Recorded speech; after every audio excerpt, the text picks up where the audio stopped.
بسم الله الرحمن الرحيم. الحمد لله رب العالمين، والصلاة والسلام على أشرف المرسلين وخاتم الأنبياء والمرسلين سيدنا محمد النبي الأمي العربي الكريم، وعلى آله وأصحابه ومن تبعه وسار على نهجه بإحسان إلى يوم الدين. يقول الله جل وعلا في كتابه الكريم: يا أيها الذين آمنوا اتقوا الله حق تقاته ولا تموتن إلا وأنتم مسلمون. يا أيها الناس اتقوا ربكم الذي خلقكم من نفس واحدة وخلق منها زوجها وبث منهما رجالا كثيرا ونساء،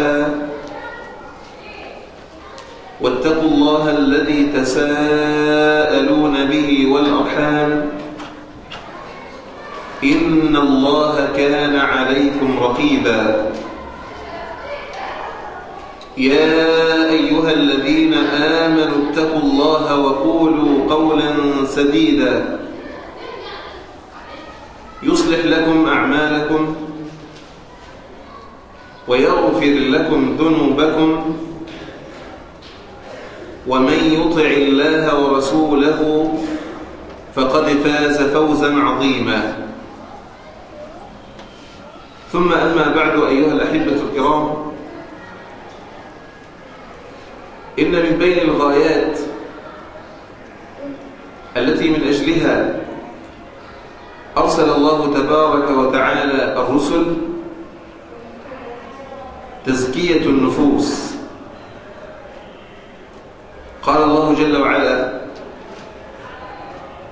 هو الذي بعث في الأميين رسولا منهم يتلو عليهم آياته ويزكيهم.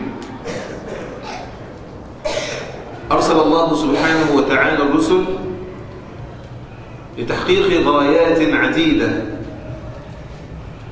من بين هذه الغايات تزكية النفوس وتطهيرها، فجميع الصفات الطيبة التي حث عليها الإسلام لا يمكن أن توجد إلا عند أصحاب النفوس الزكية والقلوب الطاهرة السليمة. فالشجاعة والكرم والمحبة والعطف والإحسان والبر والإيثار والتقوى وحسن التوكل على الله سبحانه وتعالى والتلذذ بمناجاته سبحانه وتعالى، كل هذه الصفات الطيبة لا يمكن أن توجد إلا في القلوب السليمة الزكية الطاهرة، ولا يمكن أبدا أن تسكن قلبا ملوثا بالغل والضغائن والأثرة والأحقاد وسوء الظن بالناس إلى غير ذلك من الصفات الخبيثة. لذلك نجد أن الأنبياء رضوان الله تبارك وتعالى عليهم أجمعين تفطنوا إلى هذا المعنى. وضح لنا القرآن الكريم أنهم كانوا يدعون ربهم تبارك وتعالى بأن يحفظ قلوبهم سليمة طاهرة. من ذلك أحبتي في الله قول الحق سبحانه وتعالى: ولا تخزني يوم يبعثون يوم لا ينفع مال ولا بنون إلا من أتى الله بقلب سليم. فلا نجاة للإنسان إلا برجوعه إلى ربه تبارك وتعالى بقلب سليم طاهر. وكان من دعائه عليه الصلاة والسلام أنه كان يقول: وأسألك قلبا سليما. لذلك كان الصالحون من عباد الله سبحانه وتعالى يحرصون على أن يتفقدوا قلوبهم، وكيف لا يفعلون وقد علق المولى تبارك وتعالى فلاح العبد بتزكية نفسه، فقال عز من قائل سبحانه: ونفس وما سواها فألهمها فجورها وتقواها قد أفلح من زكاها وقد خاب من دساها. بل لقد جعل الحق سبحانه وتعالى تزكية النفوس وتطهير القلوب من لوازم التقوى، فقال جل شأنه: فاتقوا الله وأصلحوا ذات بينكم. من لوازم التقوى للمولى سبحانه وتعالى أن يصلح الإنسان قلبه، وأن يجعل قلبه سليما خاليا من جميع الأمراض. وكلما حافظ الإنسان على قلبه سليما كلما كان ذلك معينا له على الطاعة والبر والإحسان. فالإنسان الذي حافظ على قلبه سليما لا يتحمل من الناس شيئا، فإن هذا يدفعه إلى أن يتعفف بلسانه وبسائر جوارحه عن كل ما يغضب الله سبحانه وتعالى. يتعفف عن الغيبة وعن النميمة وعن الكذب وعن السب والشتم إلى غير ذلك من الآفات التي تنتج عن أمراض القلوب. وقد حذر النبي صلى الله عليه وسلم موضحا أن هذه الأمراض إذا سكنت في قلب الإنسان وتعمقت وتفرعت فإنها تقضي على ثمرات الإيمان داخل هذا القلب، توقع الإنسان في الصغائر المفقدة للمروءة، وتوقعه في الكبائر الموجبة للعن. قال عليه الصلاة والسلام: ألا أخبركم بخير من الصيام والصلاة والصدقة؟ قالوا: بلى يا رسول الله. قال: إصلاح ذات البين، فإن فساد ذات البين هي الحالقة. لا أقول تحلق الرأس، ولكن تحلق الدين. هي الحالقة، لا تحلق الرأس ولكن تحلق الدين. كلما كان الإنسان أحبتي في الله حريصا على أن يحافظ على قلبه سليما من هذه الأمراض، فإن ذلك أدعى إلى مغفرة الله سبحانه وتعالى له. والنبي صلى الله عليه وسلم قال: تفتح أبواب الجنة في يومي الاثنين والخميس، فيغفر لكل عبد لا يشرك بالله شيئا إلا رجل كانت بينه وبين أخيه شحناء، يقول: أنظروا هذين حتى يصطلحا، أنظروا هذين حتى يصطلحا. ومما يروى أن سيدنا أبو بكر الصديق رضي الله تبارك وتعالى عنه وعن الصحابة أجمعين كان ينفق على رجل فقير اسمه مصطح، ومعه مجموعة من الفقراء، ينفق عليهم أبو بكر الصديق رضي الله عنه. فلما كان من أمر حادثة الإفك ما كان، وتكلم مصطح وأصحابه بما تكلموا، حلف أبو بكر الصديق رضي الله عنه ألا ينفق عليهم بعد هذا اليوم. فنزل قول الحق سبحانه وتعالى: وليعفوا وليصفحوا ألا تحبون أن يغفر الله لكم؟ فقال أبو بكر الصديق رضي الله عنه: بلى والله إني لا أحب أن يغفر لي. فعاد على مصطح بالنفقة وقال: والله لا أنزعها عنه أبدا. تأملوا أيها الأحبة الكرام، هذا الرجل الذي يدعى مصطح خاض في عرض ابنته السيدة عائشة رضي الله تبارك وتعالى عنها وارضاها، ومع ذلك يحافظ أبو بكر الصديق رضي الله عنه على قلبه سليما، لأنه يبتغي رضوان الله تبارك وتعالى والدار الآخرة. وهذه هي صفات أهل الجنة. الله سبحانه وتعالى حينما تحدث عن صفات أهل الجنة قال جل شأنه: والكاظمين الغيظ والعافين عن الناس والله يحب المحسنين. وقال عز من قائل سبحانه: ولا تستوي الحسنة ولا السيئة ادفع بالتي هي أحسن فإذا الذي بينك وبينه عداوة كأنه ولي حميم وما يلقاها إلا الذين صبروا وما يلقاها إلا ذو حظ عظيم. هذه هي صفات أهل الجنة.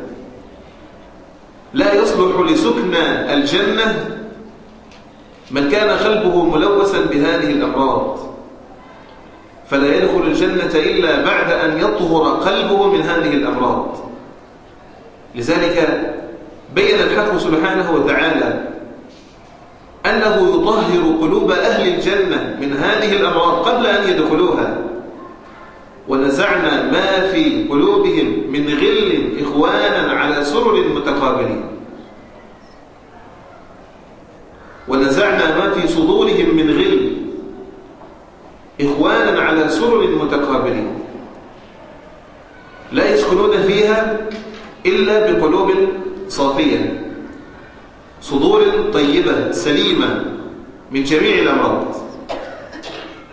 وهذا كان حال سيدنا وحبيبنا صلى الله عليه وسلم.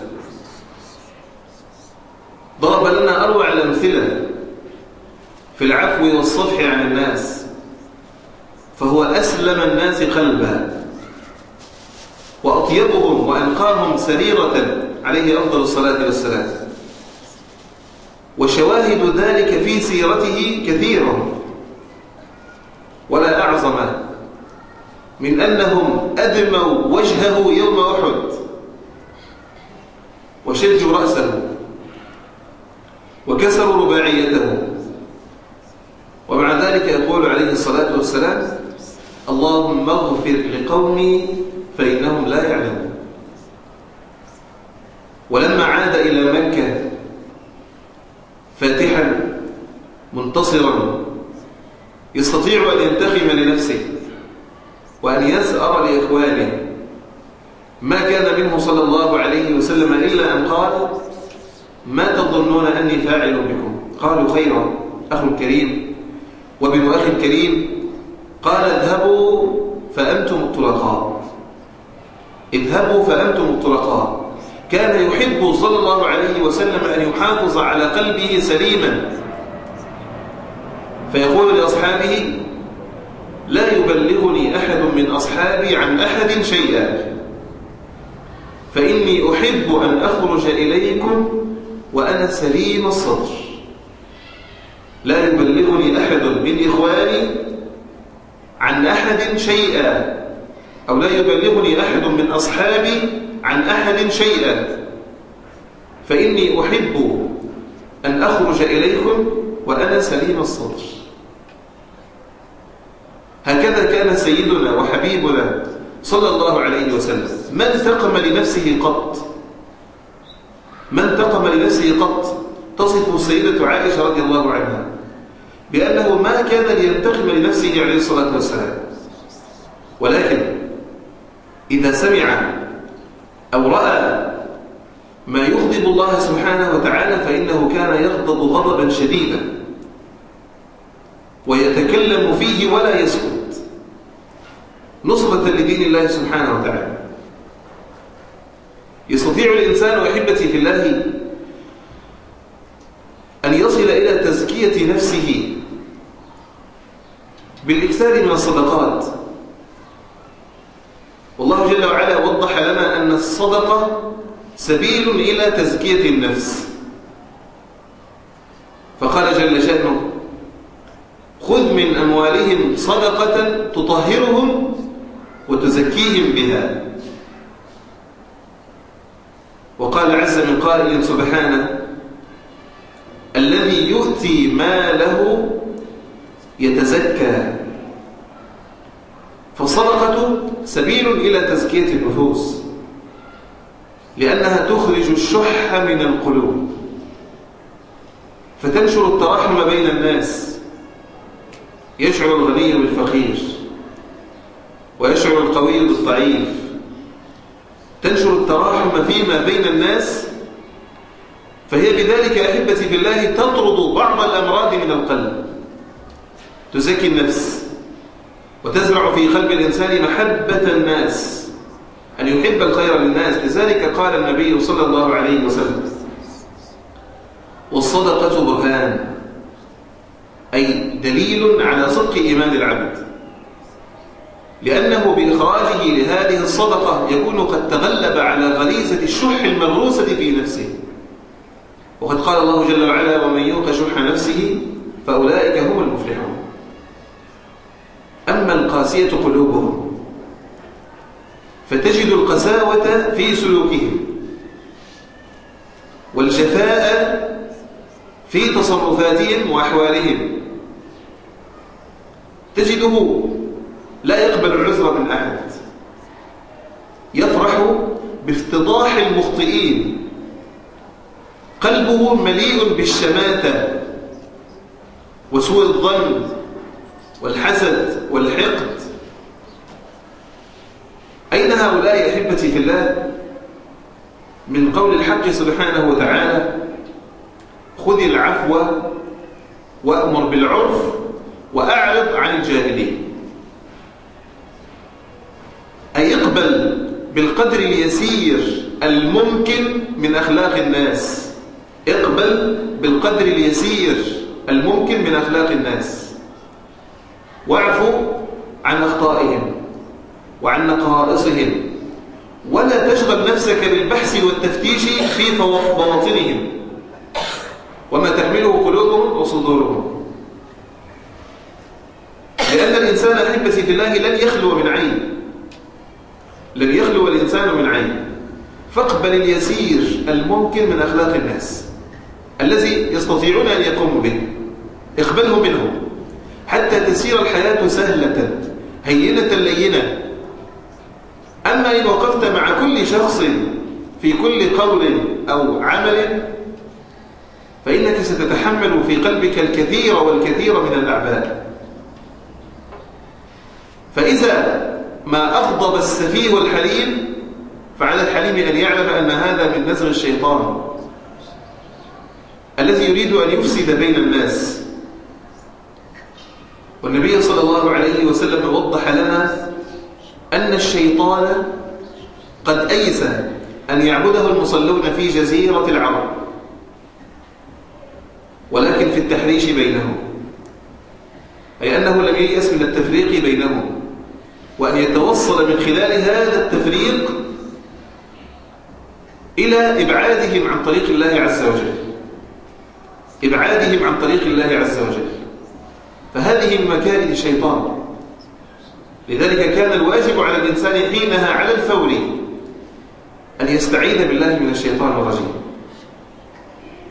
لو نظرنا إلى الصحابة الكرام رضوان الله تبارك وتعالى عليهم أجمعين نجد أنهم جعلوا معيار التفاضل فيما بينهم سلامة القلب، فكان خيرهم أسلمهم قلبا. وحين سئل أحد السلف عن أعمال الصحابة فقال: كانوا يعملون يسيرا ويؤجرون كثيرا. قيل له: لماذا؟ قال: لسلامة قلوبهم.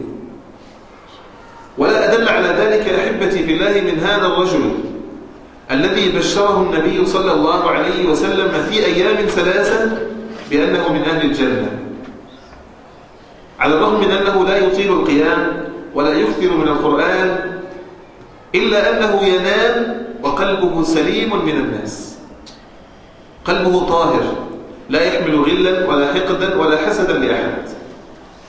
وصلت به هذه إلى أعلى المنازل على الرغم من قلة العمل. وصفهم الله سبحانه وتعالى بقوله: ولا يجدون في صدورهم حاجة مما أوتوا ويؤثرون على أنفسهم ولو كان بهم خصاصة. وقال سبحانه وتعالى: محمد رسول الله والذين معه أشداء على الكفار رحماء بينهم. وفي النهاية أيها الأحبة، لا ينبغي للمسلم أبدا أن يقول: سوف أبتعد عن الناس وأعزل نفسي عن الناس حتى لا ألوث قلبي. وهذا يرد عليه الحبيب المصطفى صلى الله عليه وسلم بقوله: الذي يخالط الناس ويصبر على أذاهم خير من الذي لا يخالط الناس ولا يصبر على أذاهم. أقول قولي هذا وأستغفر الله العظيم لي ولكم، والسلام عليكم ورحمة الله وبركاته.